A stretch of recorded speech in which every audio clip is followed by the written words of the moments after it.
Your grandmother's refrigerator is probably still running in somebody's garage. Your washing machine will not be. You could call that nostalgia, but it is a design decision, and it was made by people with names, in rooms, on dates you can look up. There are 4 reasons things stopped lasting, and none of them is that engineers got worse at their jobs. The first is that it was once organized in writing.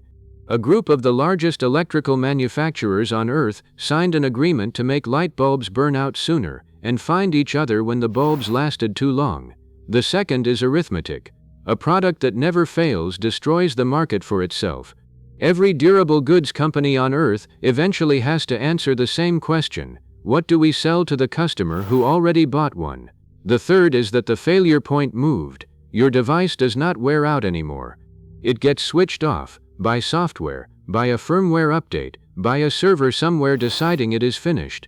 And the fourth is that repair was engineered out on purpose, not neglected. Designed against, with glue, with proprietary screws, and with parts that refuse to work unless a company approves the swap. Here is each one, with the receipts. Start in 1924, in Geneva, because this is the part people assume is a conspiracy theory and is not. In December of that year, the largest lamp manufacturers in the world formed a company called Phoebus.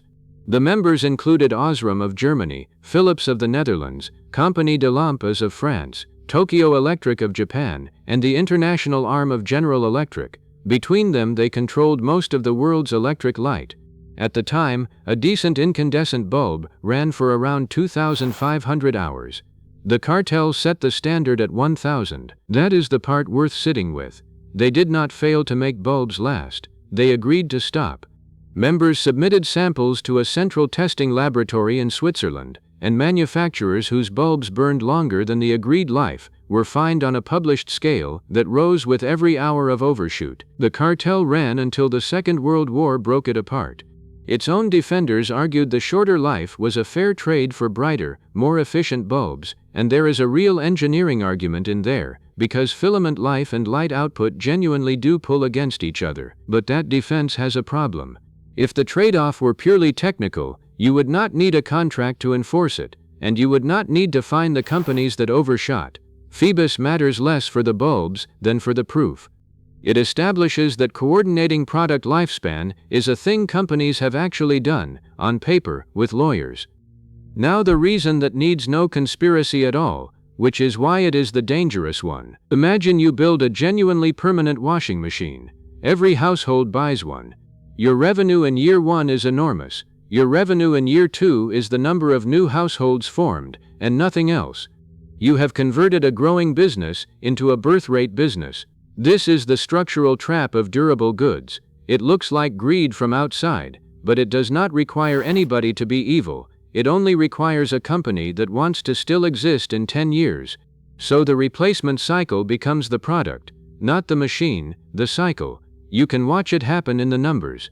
Work by Germany's Federal Environment Agency found that the share of large household appliances replaced within 5 years because they had broken rose from 3.5% to 8.3% between 2004 and 2012. And the same researchers went looking for evidence that manufacturers were deliberately building things to fail and did not find it. That is not a weaker result. That is the result. And notice who else pays, because it is not only you. It is the repair shop that closes, the technician who retrains, and the landfill that absorbs a machine that was 7/8 fine. The cheaper a thing gets to manufacture, the less sense repair makes. The less sense repair makes, the cheaper it gets built. That loop does not need a cartel.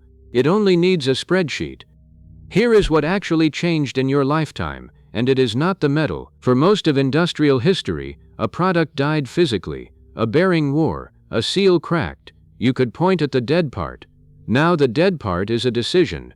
In 2017, Apple confirmed that iOS had been quietly slowing down iPhones with aged batteries. The company's explanation was technically reasonable. A worn battery can cause sudden shutdowns, and throttling the processor prevents them.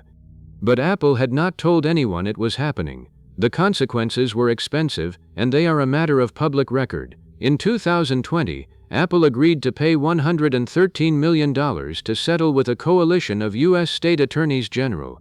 In France, the fraud authority fined the company €25 million for failing to inform consumers. In Italy, the competition regulator fined Apple €10 million and Samsung $5 million over update practices that degraded older phones. Printers took the same idea further.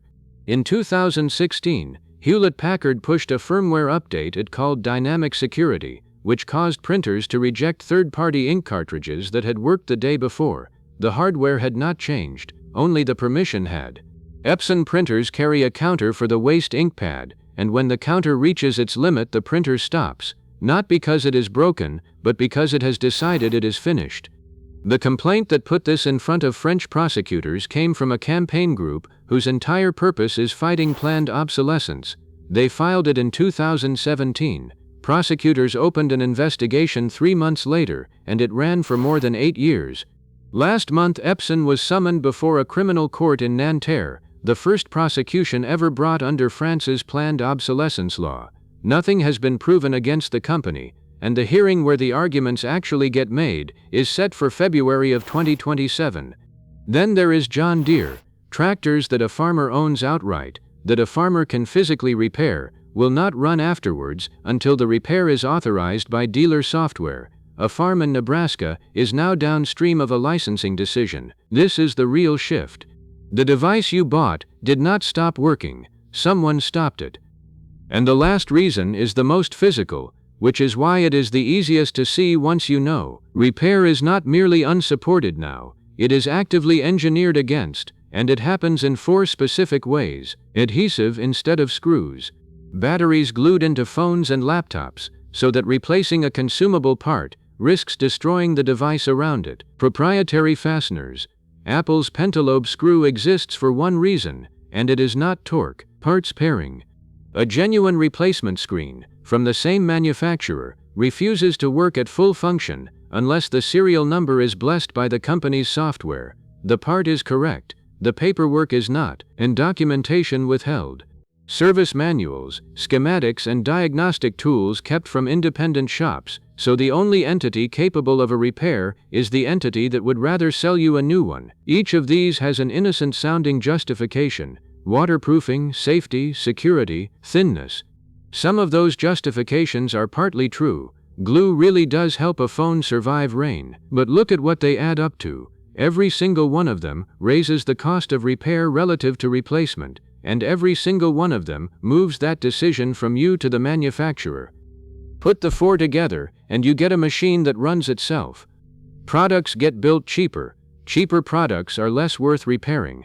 Repair capacity shrinks, so shops close and technicians leave the trade. With repair gone, replacement is the only realistic option, which means durability stops being a competitive advantage, which means the next product gets built cheaper still. You would expect something this consistent to require coordination. It does not.